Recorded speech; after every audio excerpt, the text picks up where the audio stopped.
Good morning, everybody. Welcome back to the installment of Scott Selections here for Friday, December 11th. For you in today's play of the day, quick recap of what happened yesterday. We ended up splitting. We went 1-1 for a negative zero point 0.1 units, so we basically broke even. Pretty unfortunate. We ended up getting a very easy winner in college basketball once again, as it continues to be kind to us. We took UC Riverside minus the 7 against Northern Arizona at minus 110 on Bet Online. For some reason, the line ended up dropping pretty significantly, dropped to 4.5 at one point. Then you had a little bit of buyback, and Riverside closed at 5.5. Didn't understand where the money came in from. Didn't really care. Riverside ended up being up 20 at the half. They ended up winning the game by 24. Really a sweat-free win. I still don't know what kind of people were betting on Northern Arizona. That team's awful. I tried to warn all of you guys, and Riverside took advantage of them as they have continued to look like a pretty solid team. So college basketball worked out pretty well. However, the NFL did not, as we ended up having James White under 13.5 rushing yards at minus 110 on FanDuel. I was right about the little amount of work he was going to get. I said he'd get maybe a max of 3 carries. He got exactly 3 carries, and he had 2 carries for 7 yards. And unfortunately, he ended up picking up 9 yards on a draw play on 2nd and 17, and he ended up finishing with exactly 16 yards. So pretty close loss there, lost by about 3 yards. He only got 3 carries, so I do like the value there. But unfortunately, that did not pan out. So we ended up splitting. And for today's play of the day, we'll be going back to college basketball here. We're going to be looking at a matchup between Iona and Fairfield. Now, I know that some of you might have thought I was going to go back to the well and fade Kansas State. I find that line very confusing, with Kansas State being at -9. Plus, I do think Kansas State, after getting embarrassed by a D2 team in the last game, should come out with a bit of a spark. I think that they'll be motivated for it, so I'm passing on that game entirely.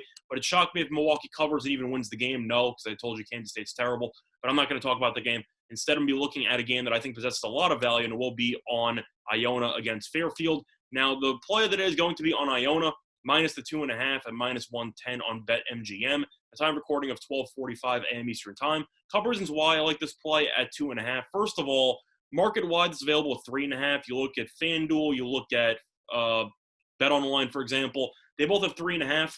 And if you look market-wide, it has pretty much gone up to 3 or 3.5. But BetMGM still has 2.5 at time recording. So, of course, I'm going to take the extra point. Once again, quick reminder, if you like a specific game, never forget to shop your lines. You can easily find some extra value if you find any point discrepancies between books. So keep that in mind. Definitely have a couple of accounts ready to go with different sites just to make sure that you're getting maximum amounts of value on your plays. But anyway, main reason why I like Iona here, minus 2.5, couple reasons. First of all, it's going to be a fade of Fairfield, who is currently 0-4. They have been awful for many years, and this year is no different. They're 0-4, and if you look at who they've played so far this season, not exactly a gauntlet of opponents that they have had to face.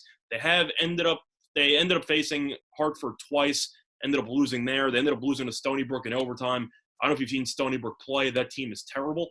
And they also ended up playing against Providence. They're only, I'd say, a really talented opponent, and they lost by 41. So this team's had some serious problems. Meanwhile, Iona is 1-2.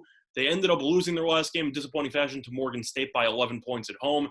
That's a terrible showing. They were favorites in that game, so I do expect a bit of a motivated Iona team, especially with Rick Pitino as the head coach at Iona. If you know Pitino, whether you like him or you hate him or all the baggage that comes with him, it's one thing he is as a coach, he's a perfectionist, and he definitely will get on his players' cases for such a terrible showing against Morgan State.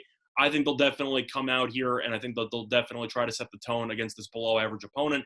Iona has the clear coaching advantage in Pitino. Only one of these head coaches obviously has a national championship, and I do think Pitino will push the right buttons with this young Iona team to get the job done. Now, looking at who Iona's faced so far this season, they definitely have faced the stiffer competition. I already went through Fairfield's schedule and the lack of quality opponents besides Providence, who smacked them by 41. Meanwhile, Iona has challenged themselves a little bit. They ended up losing to Seton Hall on the road. They also played Hofstra on the road. They won the game outright, by the way. But the fact that they've played both of those teams on the road makes me believe they should be able to handle playing this game away from home against a below-average opponent on Friday night. Plus, looking at the actual stats for both teams, Iona has been much better offensively. Iona is currently averaging 12.7 more points per game. They're also averaging 7.3 more assists per game. They've done a really good job of sharing the basketball. Fairfield is only averaging 60 points per game, which ranks in the 260s. This team can't score. It's been an issue for this team for several years, including last year. They finished in the bottom 10 in scoring. They're shooting below 40% from the floor. They're shooting 39.2% from the floor and only averaging 7 assists per game. They definitely have struggled sharing the basketball, where Iona, I think, does have enough weapons to find some good opportunities, whether it's going to be pick and roll, transition, stuff like that. I do think that they will be able to find some open looks because of their selfless nature in sharing the basketball. Also, looking at some other specifics, Iona is great at the foul line. They're shooting over 81% from the foul line, while Fairfield is shooting below 64%. Plus, Fairfield is only shooting 26.1% from the three-point line, while Iona is shooting 33.3. I know 33.3 is not great, but when you're 7% better than your opponent, it definitely is worth mentioning. So at the end of the day, a couple reasons why I do think this line will climb. Probably should climb to around 4.5 or 5. I do think this line is going to fly, especially with some public money who definitely want to back Pitino in such a, I'd say, favorable spot against a below-average, I'd say, bottom feeder. But looking at just everything that I just talked about, Iona's actually challenged themselves, faced tougher competition. Fairfield really has not. They have a little bit with Providence, but facing Hartford twice and Stony Brook, I don't think it's really going to prepare you for Iona. Iona also has just the much better offense. They're the much more selfless offense. And this team's also significantly better shooting from the foul line and from the three-point line. So at the end of the day, I think this line's a little bit too low. I think that Iona should end up winning this game probably in the realm of, I'd say, around 7. The main issue you have here is that Iona should be able to manufacture a decent amount of offense because of just the talent they have with all the grad transfers and all the people that came in just to play for Pitino. Meanwhile, Fairfield brought back a couple of starters from last year. Brought back Cruz, for example, as their best player. This team just can't score. And at the end of the day, if you're going to be facing a Pitino team that likes to press, likes to play a very physical and very, very energetic style of defense, I do think that will give Fairfield some problems who are already offensively challenged. So for that reason, the play that I once again here for Friday, December 11th is going to be on Iona, minus the 2.5 at minus 110 on BetMGM. That's been the Solomon Scott Selection. Good luck to all of you and your respective bets today. Bye, everyone.